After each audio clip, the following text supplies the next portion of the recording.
everyone, I'm Carolyn, and we are at the Lantern of Chagrin Valley Assisted Living Community just outside Cleveland, Ohio. We've been talking for the last few weeks about a big surprise, and that day is here.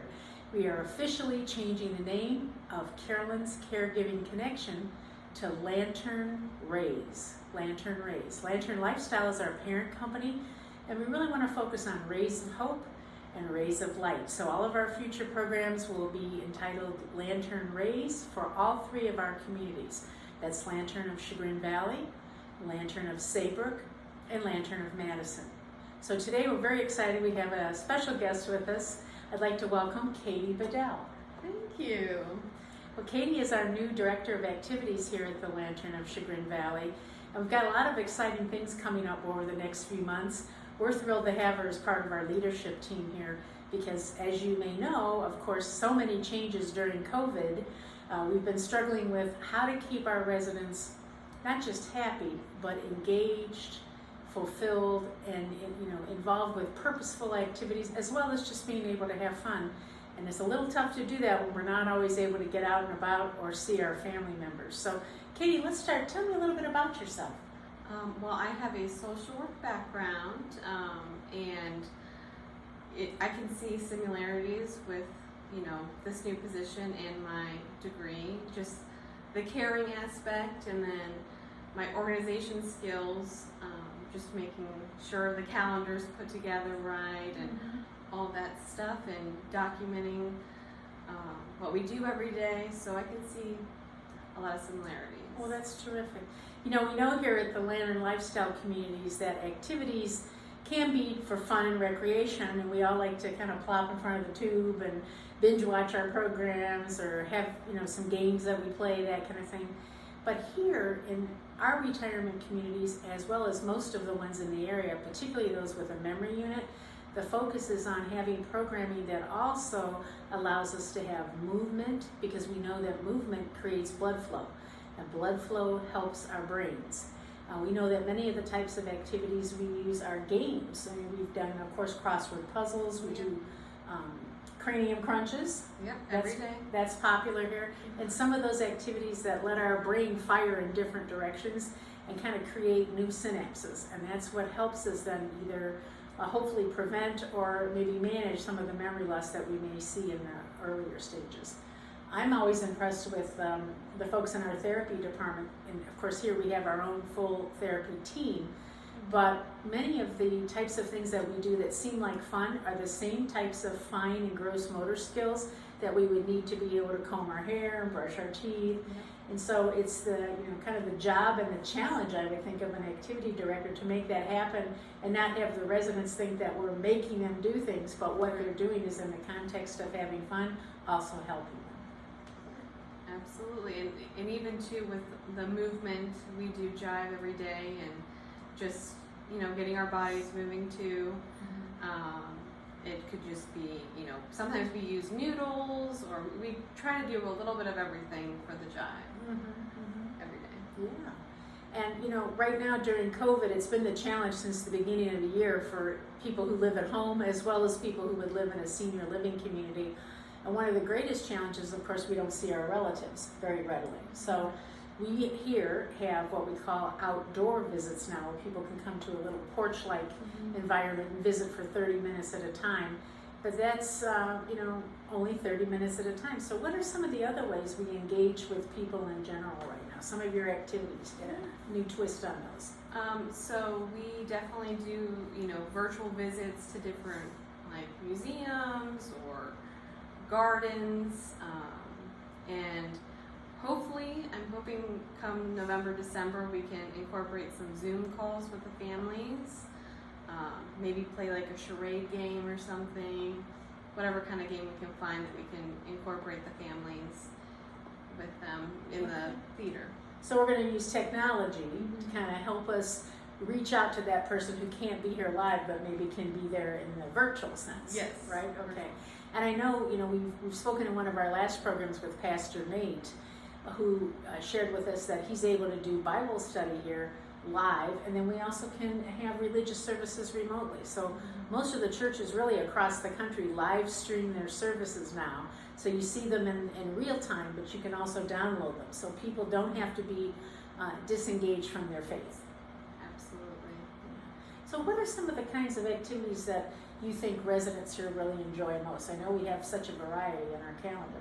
Right. I think we just finished up the month of September. We did a Country of the Day on Tuesdays, and I got a lot of insight and input from them, and they just said they really enjoyed it. We would watch documentaries on the given country. So yesterday we did Germany, so we found a German documentary to watch. We had some German beer, I heard. Yes. Don't forget that. Of course, the happy hours that were included, and just the fancy dinners we also had too, which was great, put on by our chef here. And so I think one of the things I've noticed here at the Lantern is it's not just that each department works in a silo. So here you had a great idea for kind of passports around the world on Tuesdays, but dietary got involved, and they made it happen in terms of the foods. We had the music, we had the movies, we had all the managers and caregivers coming involved, and just making it happen. Definitely.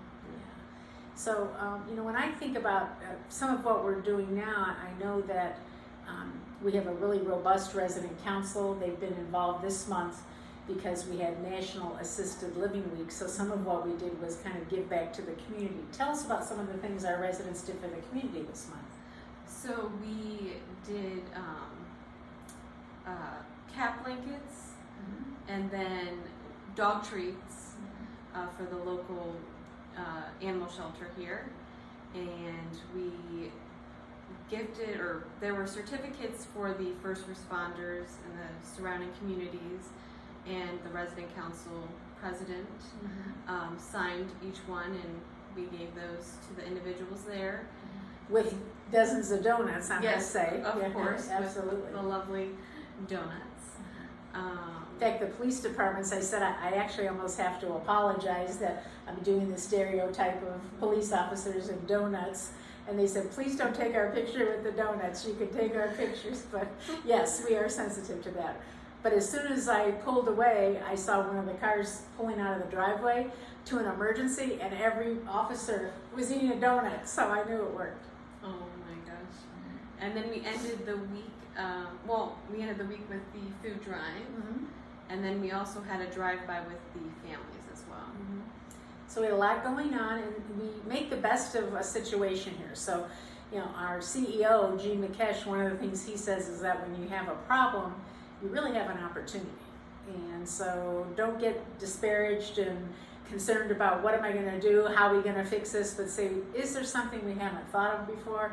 Is there a different way to skin the cat, if you will? And having the opportunity for our residents to give back, turn their attention away from being alone, if you will, or possibly lonely, and saying, what can I do to connect with another person? I think they really had fun with the dog biscuits. Oh yeah. I even ate one myself, and I said, my coat is a little shinier now, if you'll take note today.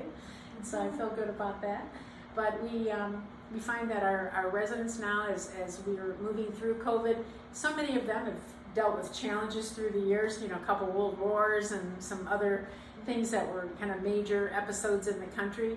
And so they've been teaching us, I think, like, don't get too down. This too shall pass, and it'll be just fine. So we're looking ahead. Got all of our folks, we believe at least, ready to vote. Yes. That's a big deal this month for you, right? Yeah. So absentee ballots and getting people registered, and we had a number of different residents that stayed up late to watch the debates last night. And we sure did. yeah, Oh, yeah. So they're very involved. Those that are politically oriented and believe in the process, they're ready to go, ready to have that vote on November 3rd. Yeah. So now the next thing coming up are the holidays, and I know this next month in October we'll have Halloween and harvest time. What kinds of things are you looking at there? So we're actually going to do a fall festival week, and it's going to have just different activities. We're going to make a scarecrow craft and get some pumpkins. They're going to be able to paint some pumpkins. It's called the Patch, So we'll have our theater room kind of transformed into a pumpkin patch, if you will, and they'll get to pick out their pumpkins, and then they'll get to paint them, which will be very fun, I think. I love Halloween, so anything fall related is super cool. Well, Chef Bill told me that it's also, pumpkin is going to be the superfood of the month. Yeah. So we're going to incorporate that into some of his demonstrations, and he's going to do a carving demonstration. And you haven't seen some of his artistic skills yet, but I did last year. And even at holiday time when he did the gingerbread house, it was right up there, should have been at the White House. I mean, he does a fantastic job. I'm excited. Yeah. And just watching him is a treat in and of itself for some of the residents. Oh, I'm sure. Yeah. So of course we're not going to necessarily want them to do too much carving here, but painting the pumpkins would be a great opportunity for them, I think. Yeah. Oh, And definitely. you know, we're going to be looking ahead. Then harvest time gives us so many opportunities to follow up with specialty foods. We're back to having soups every day, fresh made soups, holiday fall desserts, you know, and then we're going to just lead on into, you know, October, November, December. We'll be in there with all those other holidays to come. Oh, yeah. Now, it's always been a big thing here at the Landon to have our families here. We used to have every year a big Thanksgiving dinner, and it was, you know, prime rib and turkey, and we had 100 and some people. We're not sure what will happen with the Ohio Department of Health and our COVID rules that we have to follow, but no matter what, our leadership team is going to work together to create opportunities for our families to be connected to our residents no matter what. So we're going to have some real exciting and fun ideas that will allow us to still, you know, have those family traditions, have those connections, but maybe in a new and different way for this year, you know. So a lot of things are different this year.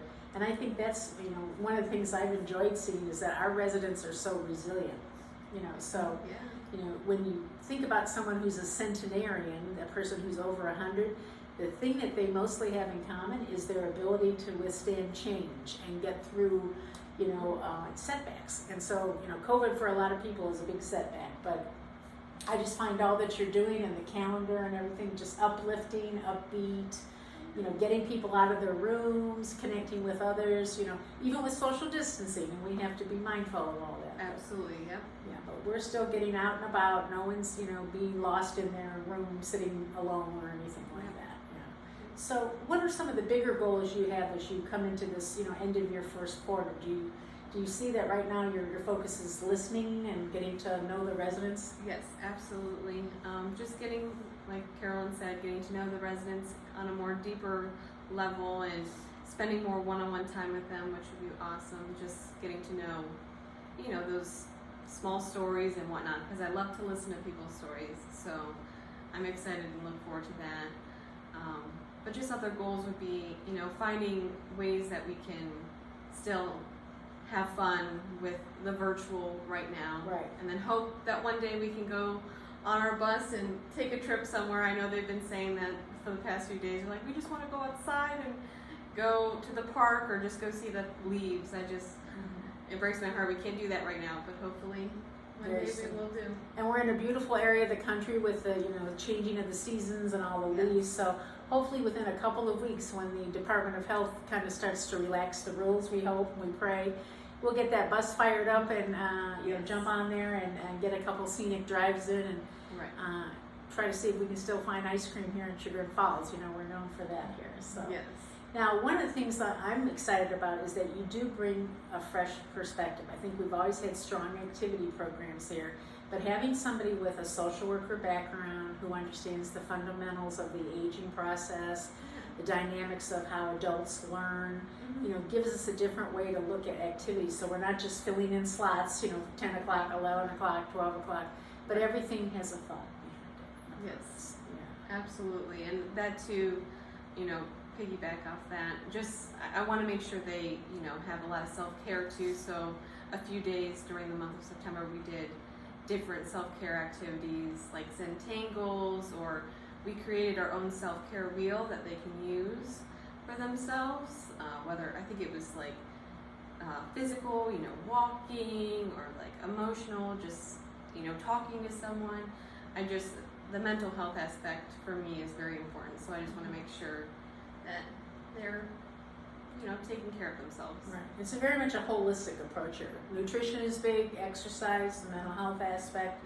We have counselors here, the religious, spiritual connection. Yeah. So we're trying to do all we can to make it a good life here at the Lantern. I do want to thank you for being our guest, and I hope you'll come back. I will definitely, for sure. Well, thank you, Katie. So thank all of you for tuning in once again to what was Carolyn's Caregiving Connection and now is Lantern Rays. Remember, we are on at 7 p.m. on Thursdays. The program is always recorded. You can catch it on demand on our Facebook page. It is also posted on our LinkedIn page if you follow that, and it is posted on YouTube. So now you're going to find Lantern Rays on all those channels, and what's most important to us is if you will like, if you will follow, you will share, and you will comment. So the comments that you give us new ideas for upcoming programs, and they let us know what we're doing right, and maybe what we could do a little bit differently in a positive, constructive way. So without you, this show won't work. None of our shows will work, and so we do it not just for you, but hopefully with you. So again, we thank you for tuning in, and until we see you next week, we send you our best for today and always.